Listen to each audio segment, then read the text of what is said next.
이 아침에도 주님들이 나와서 말씀에 의거하여 기도하기를 절기하시는 여러분들에게 풍성하신 하나님의 은혜가 여러분의 강구 속에 넘칠 수 있기를 주님으로 축원합니다.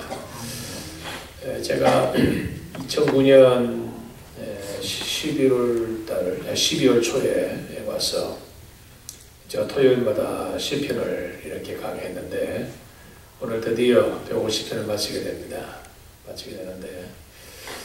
이제 다음 토요일부터 또 어떤 말씀으로 또 강론할까 기도하는 중에 잠언을 가지고 또 우리 토요일마다 말씀을 보도록 하겠습니다. 자, 이 시편 150편 우리가 이 마지막 찬송인데 이 할렐루야로 그랬죠? 할렐루야로 시작하여 할렐루야로 우리 끝나는 이 할렐루야 시라 그렇게 우리가 봅니다. 시편 146편, 147편, 148, 149, 150편 할렐루야 찬송시다.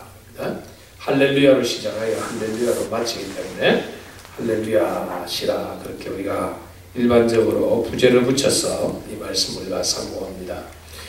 할렐루야 때 할렐이란 말은 높인다.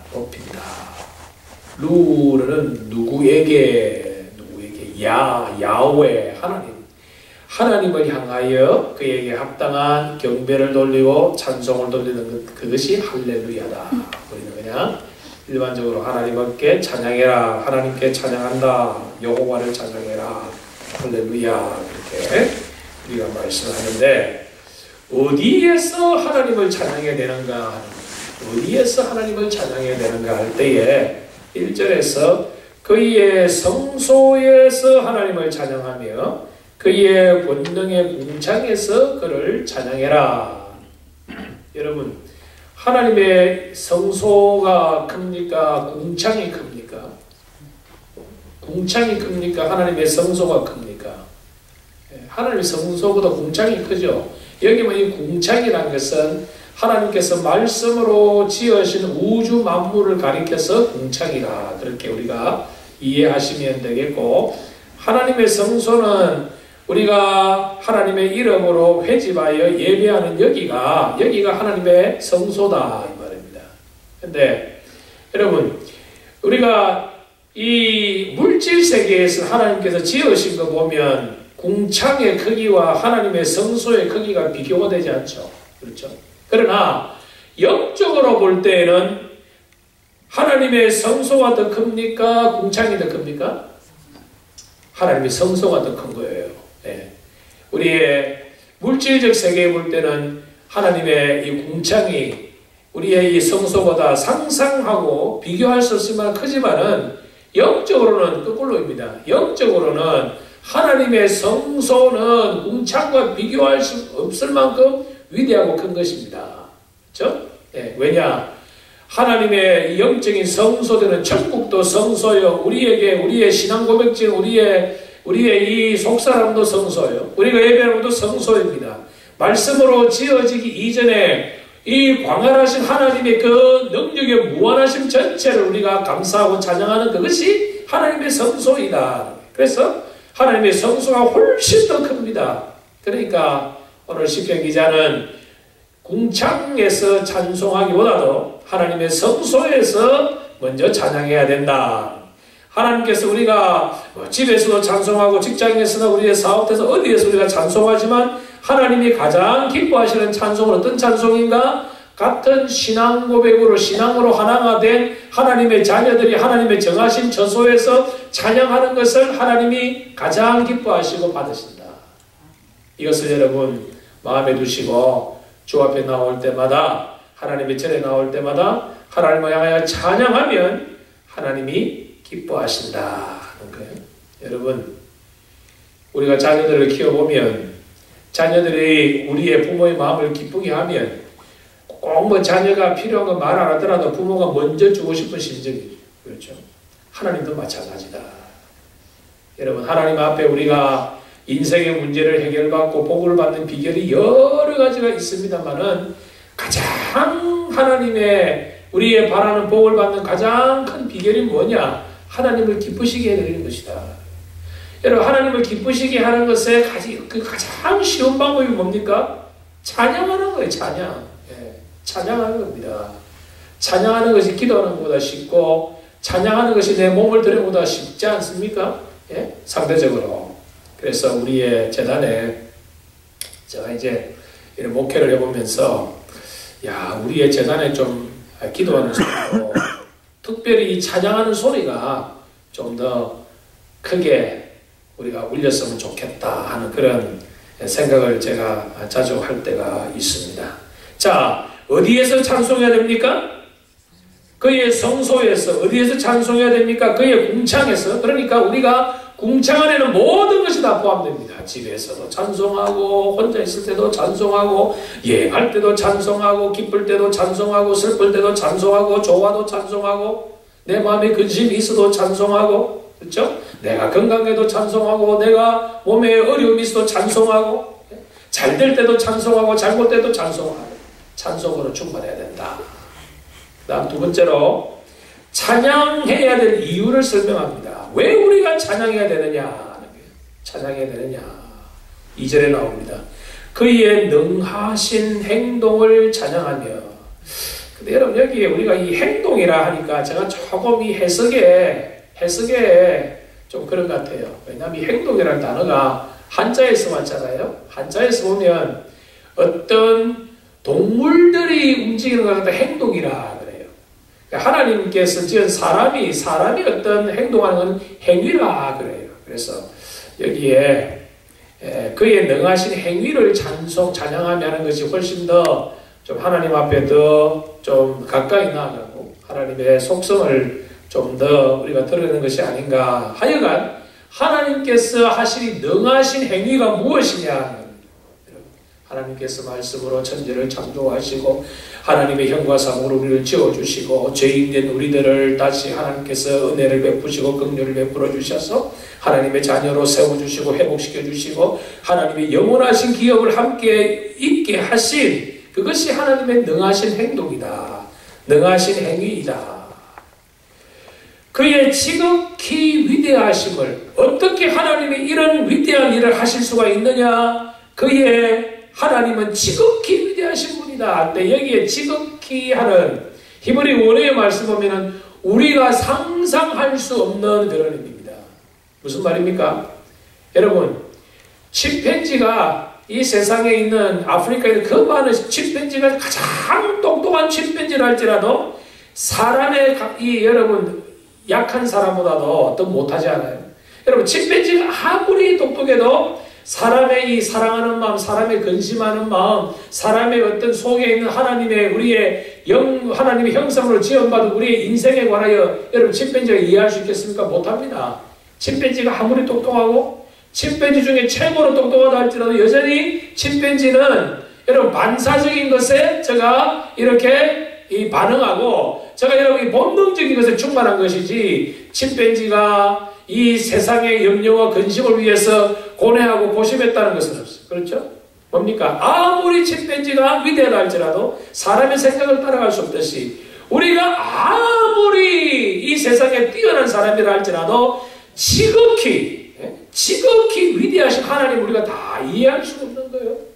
단 우리가 하나님의 형과 상으로 지었기 때문에 우리가 하나님의 지극히 위대하심을 희미하게는 알 수가 있어요. 희미하게는. 완전히 우리가 알 수가 없습니다. 왜? 하나님은 온전하시고 거룩하시고 영원하신 지존무상하신 분이기 때문에 우리가 어느 정도는 느낄 수는 있지만 우리가 완전히 하나님의 그 위대하심으로 지극히 위대하심으로부터 나오는 그의 능하신 행위를 우리가 다 알 수가 없기 때문에 찬양해야 된다. 여러분, 이 아침에 저와 여러분이 이 자리에 앉게 하심도 하나님의 지극히 위대하시고 그리고 능하신 하나님의 행위로 인하여 우리가 이 자리에 나와 있다. 우리가 연약한 죄인입니다. 우리가 부족한 죄인입니다. 우리가 죄인인 것이 깨달아지고 우리가 하나님의 은혜를 사모하게 되는 우리의 이 속사람의 영적인 갈등도 지극히 높으시고 그렇죠? 지극히 높으시고 위대하신 하나님의 능하신 행위로 인하여 나타나는 것이다. 다시 한번 반복합니다. 1절에서는 어디에서 찬송해야 되죠? 그의 궁창에서, 그의 성소에서. 우리가 왜 하나님을 찬양해야 되죠? 지극히 위대하심과 지극히 능하신 행위로 인하여 찬양해야 된다. 3절과 4절과 5절에서 그러면은 어떻게 찬양할 것이냐? 찬양의 방법에 관하여 나옵니다. 나팔 소리로 찬양하며 비파와 수금으로 찬양할지어다. 소고치며 춤추며 찬양하며 현악과 통소로 찬양할지어다.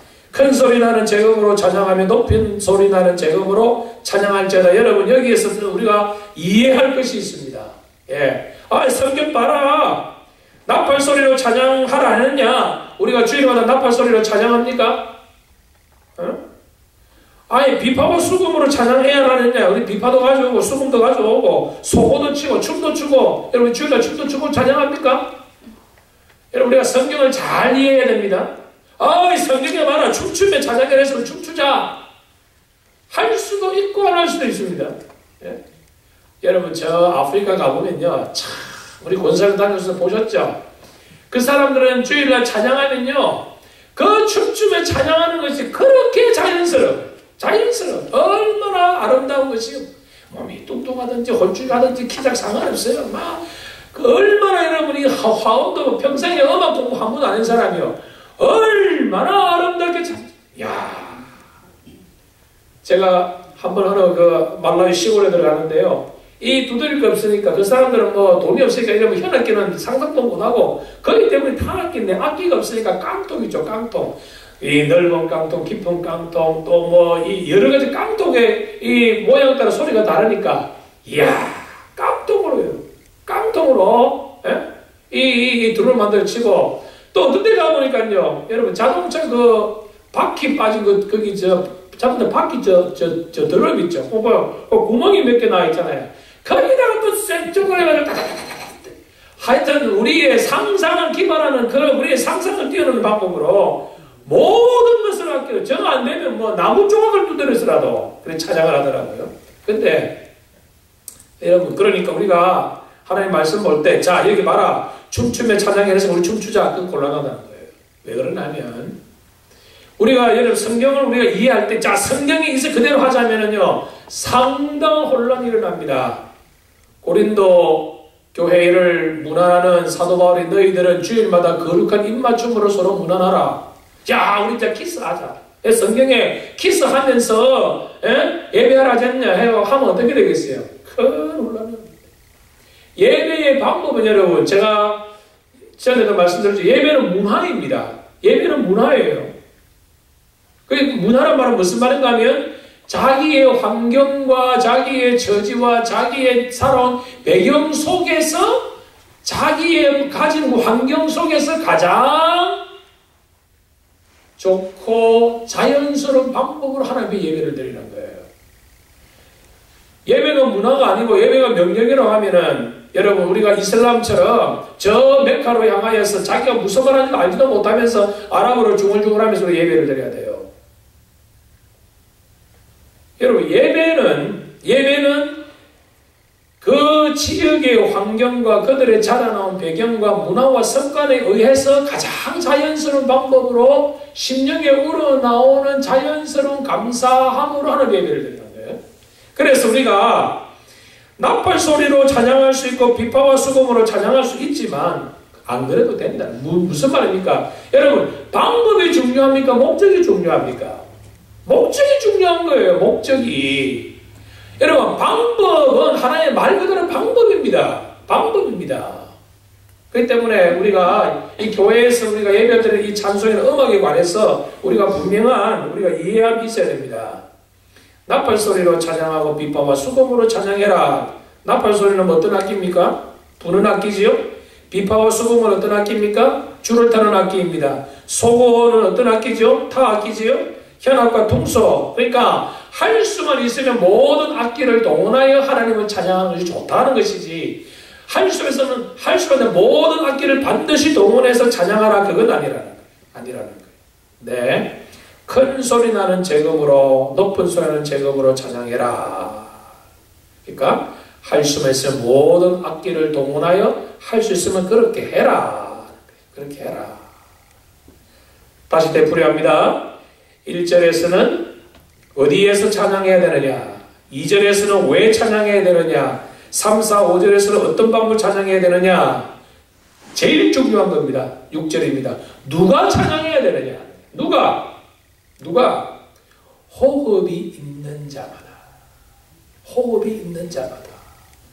여러분 호흡이 있습니까 없습니까? 호흡이 있는 자, 이 말은 무슨 말입니까? 살아있는 사람들이. 그러면 하나님을 찬양하지 못하는 사람 어떤 자다? 영적으로 죽은 자다. 죽은 자다.